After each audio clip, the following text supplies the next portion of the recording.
Welcome to the Learning Pines YouTube. We hope this video helps. You begin by deciding what you want the audience to think, feel, or do. Name that outcome in one sentence. Once done, pick a single compelling story that illustrates the outcome and map 3 supporting points to it. Make sure to set total minutes and allocate roughly 10% for the opening and 15% for the close, so pacing is baked in.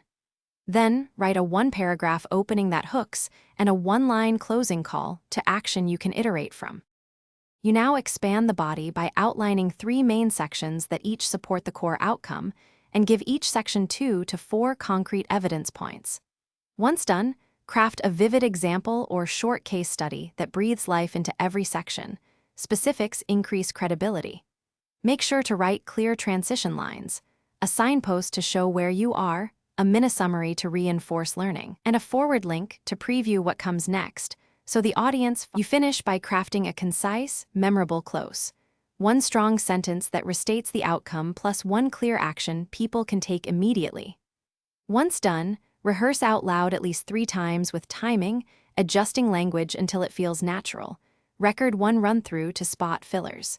Make sure to prepare 2 recovery lines for common hiccups like audience drift or a technical pause. If something goes wrong, use a short story or question to regain attention quickly and continue without panic. Thanks for watching. Consider subscribing if we helped you.